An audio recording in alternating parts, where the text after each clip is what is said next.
अरे ओ रोहित शर्मा, तुम्हें क्या हो गया है? अपने होम ग्राउंड पर भी तुमने भत पिटवा दी। ऐसा मैच खेलोगे तो हमारे भारत का क्रिकेट कहाँ खड़ा होगा, कहाँ जाएगा? ये उम्मीद नहीं थी। हमने पहले ही भविष्यवाणी की थी कि भारत मैच जीतेगा। जीतने की संभावनाएं अभी भी हैं, मगर आपने मैच तो फंसा दिया। अब संभावनाएं 50-50 बची। हम श्योर थे 100% भारत ये मैच जीतेगा और कम से कम 3-0 की बेइज्जती का दाग उठाना नहीं पड़ेगा। मगर 2-1 से पूरी उम्मीद हम लगाए बैठे हैं, मगर आपने इस मैच को 50-50 पर लाके खड़ा कर दिया। अब संभावना यह है कि 50% मैच भारत हार सकता है और 50% मैच भारत जीत सकता है। रोहित, ये आपका होम ग्राउंड था, आपकी परफॉर्मेंस शर्मनाक है। T20 बनाकर खेला, 18 गेंदों पे 18 रन और अलविदा हो गए और पूरी पूरी टीम को फंसा दिया।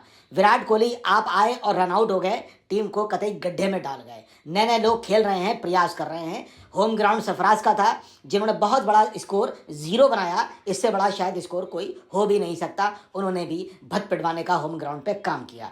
जडेजा के 5 विकेट से न्यूजीलैंड 235 रन पर ढेर हो गई थी और लगा था कि भारत इस मैच को ग्रिप बना लेगा और भारत मजबूती की तरफ इस मैच में बढ़ेगा। ऐसा लग रहा था कि 235 पे आउट करने के बाद भारत की स्थिति यहाँ मजबूत हो जाएगी और हम अगर 300 से 350 रन भी मार देते हैं तो ये लीड जो है जिताने का भारत को काम करेगी।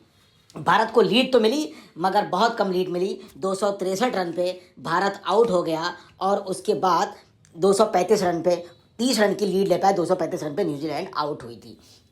न्यूजीलैंड की पहली पारी में 235 रन पर समेटने के बाद तीसरे टेस्ट का पहला दिन पूरी तरह भारतीय टीम के पक्ष में जाता दिखाई दे रहा था। भारत का एक विकेट पर 78 रन का स्कोर था और भारत यहां मजबूत लग रही थी, मगर कल ही भारत ने 86 रन पर 4 विकेट गंवा दिए और मैच को फंसा दिया। कुछ ओवर का ही खेल शेष था। यशस्वी जायसवाल, शुभमन गिल रंग में नजर आ रहे थे, लेकिन 8 गेंद के अंतराल में थोड़ा 3 विकेट गिर गए और पूरे दिन का जो मजा था वो खत्म कर दिया गया। खास तौर पर यशस्वी का रिजर्व स्वीप बड़ा बेमतलब था। विराट का मैदान पर गैर जरूरी रन लेना और वाहियात तरीके से आउट होना बहुत चुभ गया। इसके बाद बेंगलोर और पुणे टेस्ट हारकर सीरीज गंवा चुके भारत ने खेल समाप्त होने पर 86 रन पर 4 विकेट कल खो दिए थे। मगर जब वो आज खेलने आए, उम्मीद कमी थी और जिस तरह का अंदाज पिछले 2 टेस्टों में चला, उसी आधार पर 263 रन पे पूरी की पूरी टीम धराशाही हो गई। कप्तान रोहित शर्मा फिर 18 रन पर नहीं चल पाए और 15 के निजी स्कोर पर उनका कैच छूट गया था, लेकिन न्यूजीलैंड ने बहुत ज़्यादा गलती नहीं की और रोहित शर्मा ने भी तय कर रखा था, एक बार मेरा 15 पे कैच छूट गया तो क्या हुआ, मैं 18 रन पे आउट हो जाऊंगा। 3 रन का उन्होंने बहुमूल्य स्कोर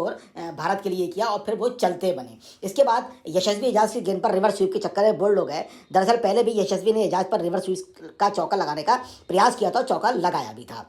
अगर हम विराट कोहली की बात करें तो वो फिर बहुत ही गैर जिम्मेदार और बेतरतीब तरीके से अपने होम ग्राउंड पे आउट हो गए। उनका होम ग्राउंड मैं इसलिए कह रहा हूँ क्योंकि वानखेड़े को मैं पूरी टीम का होम ग्राउंड ही मानता हूँ। नाइट वॉचमैन के रूप में मोहम्मद सिराज पहले ही गेंद पर पगबादा हो गए, लेकिन विराट 4 रन के रन आउट होने के बाद लग गया कि टीम अब कमजोर हो चली है। विराट ने गेंद को पुश किया और भाग खड़े हुए।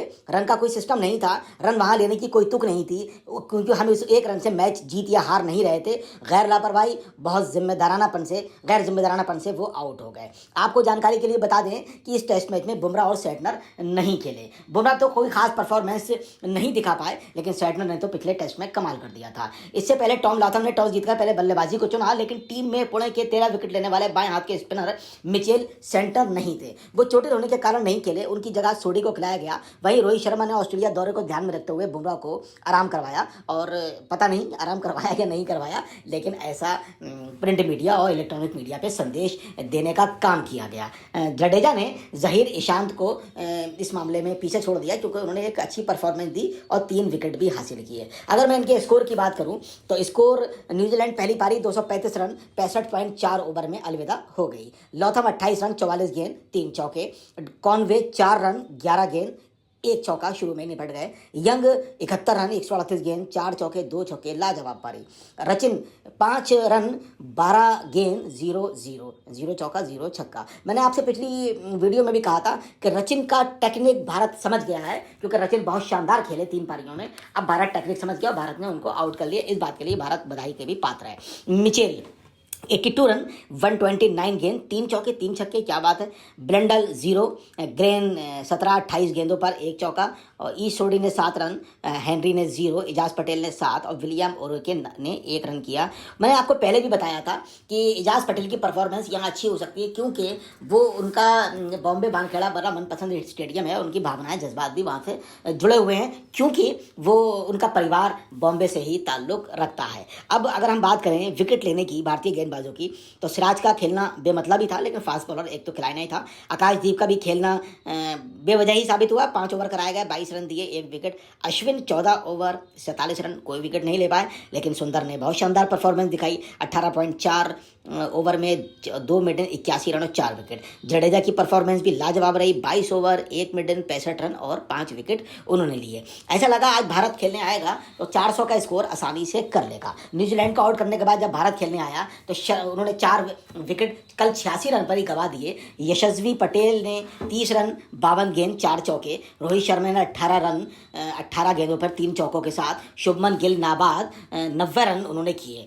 कल जो नाबाद रहे थे वो 31 रन पे रहे थे, लेकिन आज उन्होंने 90 रन का लाजवाब स्कोर किया। 146 गेंद खेली, 7 चौके 1 छक्के, एप्रिशिएबल, शाबाश शुभमन गिल, इनका खेल छू गया। सिराज नाइट बैट्समैन के रूप में आए और 1 गेंद ही खेल पाए, इतना वाहियात बैट्समैन भी होना अच्छा नहीं होता है, ये कम से कम उन्हें यहाँ परफॉर्मेंस दिखाना चाहिए थी। विराट कोहली 30 मार खा हिंदुस्तान के वाहियात तरीके से रनआउट हुए और रनआउट होकर अलविदा हो गए। ऋषभ पंत कल नाबाद खेल रहे थे, 1 गेंद खेले और 1 रन बनाया, मगर आज उन्होंने 60 रन का स्कोर किया। 59 बॉल्स पे लगभग ओडीआई बना दिया, लेकिन बधाई कि उन्होंने 60 रन का स्कोर किया। 8 चौके 2 छक्के लगा दिए, बहुत शानदार पारी खेली। जडेजा ने 14 रन 25 गेंद पर। सरफराज खान होम ग्राउंड 4 गेंद खेले, बहुत बड़ा स्कोर 0 बना के चले गए और कतई टीम को गर्त में डाल दिया। वाशिंगटन सुंदर ने बहुत ही शानदार पारी अभी तक खेली है और 38 रन बनाए 36 गेंद पे, 4 चौके 2 छक्के। जब उन्हें लगा कि अब कोई खिलाड़ी नहीं बचा है, अश्विन और अर्शदीप खेल रहे हैं, तो उन्होंने बहुत ही ताबड़तोड़ बैटिंग करना शुरू कर दी और उन्होंने इसे T20 जैसा बना दिया। लेकिन यह प्रयास उनका अच्छा था और सफल भी रहा। अगर असफल भी होता तो इसकी बुराई नहीं की जा सकती थी, क्योंकि सुंदर ने अपना प्रयास किया। उन्हें पता था अर्शदीप और अश्विन नहीं खेल पाएंगे। अश्विन ने 6 रन बनाए 13 गेंदों पर 1 चौका, और अर्शदीप 0 रन बना के अलविदा पवेलियन की तरफ चले गए। अगर हम हेनरी की बात करें, बॉलिंग की बात करें न्यूजीलैंड की, तो 8 ओवर में 2 मिडन 6 रन 1 विकेट। राउरके ने 2 ओवर किए, खिलाना बेवजह 2 ओवर किए और 1 मिडन 5 विकेट। उनको भी खिलाना बेवजह था, मगर फास्ट बॉलर को खिलाना मजबूरी थी। पटेल जैसी उम्मीद थी, 21 ओवर किए, 3 मिडन 58 रन और 5 विकेट। उन्होंने बराबरी हिंदुस्तान के एक बॉलर की रविंद्र जडेजा की। फिलिप्स खेल रहे थे, 20 ओवर बॉलिंग की, 84 रन 1 विकेट। रविंद्रन ने 1 ओवर किया, 8 रन दिए, और सोडी ने 6 ओवर में 25 रन और 1 विकेट। और सबसे बड़ा दुर्भाग्य हिंदुस्तान का ये रहा कि कई खिलाड़ी रन आउट हो गए। लास्ट बैट्समैन वो भी रन आउट ही हुए, अर्शदीप भी रन आउट हुए, रोहित भी रन आउट हुए। इस तरह से भारत का 263 रन पे ये अभियान यहाँ पर ख़त्म हो गया। 263 रन उन्होंने 10 ओवर में बनाए और 235 रन न्यूजीलैंड 35 रन पे आउट हो गई थी। तो 28 रन का जो हम मानेंगे कि लीड भारत ने न्यूजीलैंड को दे दी है। अब न्यूजीलैंड खेलने आएगी। अगर मैं समीक्षा की बात करूं तो मेरा नज़रिया मोटा मोटा ये रहेगा कि न्यूजीलैंड अब जब खेलने आई, अगर उसने 400 रन का स्कोर कर दिया तो करीब 425 का टारगेट भारत को मिलेगा और भारत इस मैच में फंस सकता है और 3-0 से जो करारी हार होगी वो बहुत ही दुखदाई होगी। अब मैं बात करूं कि भारत ने अगर इनको 250 रन के अंदर आउट कर दिया और करीब 28 रन की लीड है, तो 225 रन बनाने को लगभग भारत को मिलेंगे, तो भारत मैच जीतने की स्थिति में आ जाएगा। तो हम दुआ ये करेंगे, मेरी तमाम प्रशंसकों से हिंदुस्तान के अनुरोध है कि वो दुआ करें न्यूजीलैंड 250 के अंदर न्यूजीलैंड को हर हाल में आउट किया जाए, जिससे भारत इस मैच को आसानी से जीत पाए, 3-0 के दाग से हम बच पाएँ। क्योंकि न्यूजीलैंड के खिलाफ जो भारत की परफॉर्मेंस थी वो बहुत मायूस करने वाली अभी तक रही है, क्योंकि 5 पारियों के मैच हो चुका है और 5 पारियों में कहीं पर भी संतुष्टि भारत के लोगों को नहीं मिली।